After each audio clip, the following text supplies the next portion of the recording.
Hello children, good morning. How are you all? I hope you all are doing good. So children, resuming to the science lesson, the topic for today's science lesson is water skeleton. The objective for this lesson is to know that some organisms have skeletons made up of water. Children, since we have come this far in science as a subject, so from today I want all of you to start using little scientific vocabulary for our writing and for our lessons too.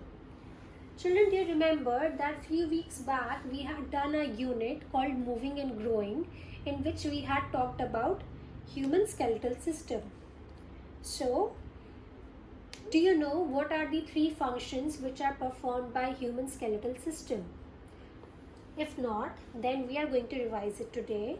The first function that is performed by human skeletal system is that it acts as a support to human body. I'm going to write this. Children, if we didn't have our skeletal system, then we will not be able to stand in an upright position and we will probably look like a jellyfish or a slime. Isn't that funny? The second function which is performed by our skeletal system is the protection. Children, we have few delicate organs inside our body such as our brain, our lungs, our heart and our kidneys, which needs protection. Who provides them protection?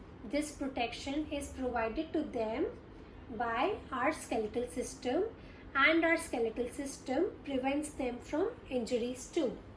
The third function which is performed by our skeletal system is the movement.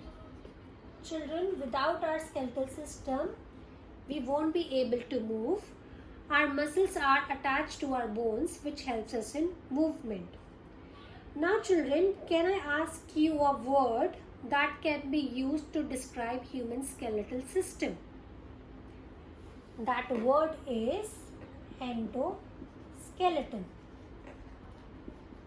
So children, instead of saying that humans have skeleton inside their body, we can always say that humans have endoskeleton.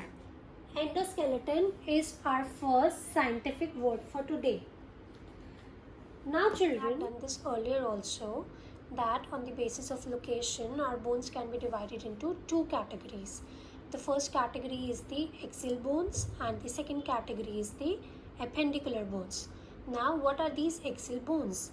Children, axial bones are the bones which are found on the vertical axis of the human body, such as our skull, our rib cage and our spinal cord. Now what are the functions performed by these axial bones? Children, these axial bones act as a support to our body. Also, it provides protection to our delicate organs such as our brain, our heart, our lungs and our kidneys. Now coming to the appendicular bones such as our shoulder blade, our femur and our pelvic bones helps us in the movement. We had done this earlier also, that there is one more type of skeleton which is opposite to endoskeleton. What is that skeleton called? That skeleton is called exoskeleton.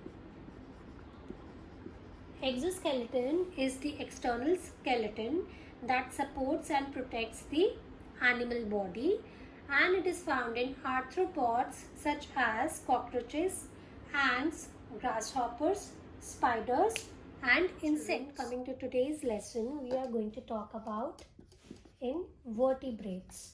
Now, what are invertebrates? Children, invertebrates are the organisms that do not have backbones, such as earthworms, slugs, snails, leeches and starfish. I have drawn here two invertebrates for you. Can you guess who are they? Yes, the first one is an earthworm and the second one is a snail. Now children, these invertebrates do not have a bony skeleton. If they don't have a skeleton made up of bones, then what do they have? They have a hydroskeleton. Children, have you heard of the term called hydroplants?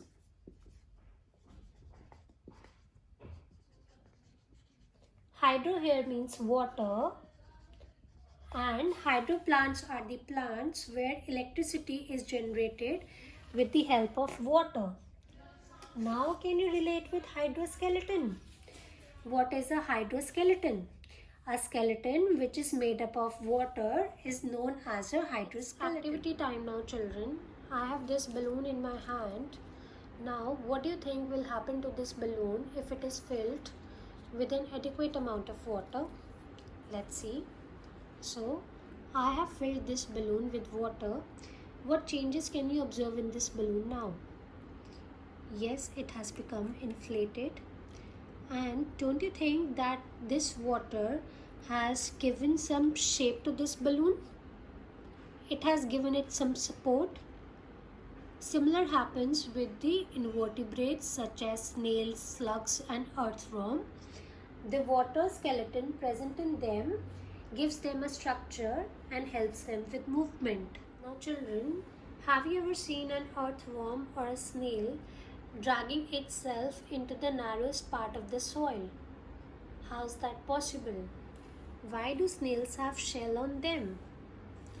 What will happen to this water-filled balloon if I put some weight on it? Can you notice any change? Yes, this balloon has changed its shape slightly, but it's not getting deflated. Now, can you relate this with snails, slugs and worms? Children, how do you think that water skeleton supports them? What will happen if humans have a water skeleton too? Do you think they will be able to walk? Do you think they will be able to lift some weight? Do you think they will be able to make movements? Do you think they will be able to do some exercise? Think about it. So now children, can you think of the words that come to your mind when you see a snail? Let's see. So first word can be this, shell. And while I'm looking at this shell, I can see some pattern forming over here. What can we call this pattern? Can we call it spiral? Yes, so spiral can be the next word. Have you all ever tried touching snail's shell? How does it feel? It's hard. Now, what else can we write? What's the color of snail? It's somewhat brownish, so we can write brown. Do snails walk fast or slow? They walk slow. So slow can be the next word. What else can be there? Have you ever tried touching this part of snail's body? Isn't it slimy? So slimy can be the next word. What else can be there? Snail leaves a trail, right? So trail can be the next word. What else can be there? When do we see snails? When do we get to see snails? We see snails in monsoon season. So can we write rain from monsoon? Yes. So children, like this, do you think we can form a poem on this as well? Yes, we can. The poem can be like this. Oh my snail, you are so slow. That's how you grow. Dear snail, you leave a little trail. But are you big as a whale? So children, this is your homework for today. First question, that you have to write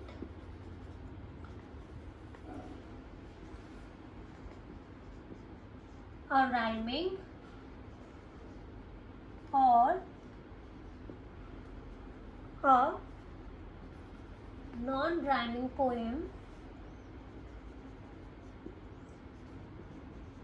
on snail and earthworms or worms, let's say. Children, this is your homework for today, that you have to write the poems on snails and earthworms. You will be writing 2 poems, one on snail and the other on earthworm, using these keywords. Children, I will be sharing more keywords with you in the homework message. I am repeating again that this is not a group work, it is an individual work. So there you will not be discussing this with your friends, you will be writing this on your own. Also children, I would like to add that we have learned 4 new keywords today. First is endoskeleton, second exoskeleton, third invertebrates, fourth hydroskeleton. So children, kindly write down these words in your notebook and try to make use of them. So that's all for today children. I hope you enjoyed today's lesson. Thank you. Have a nice day.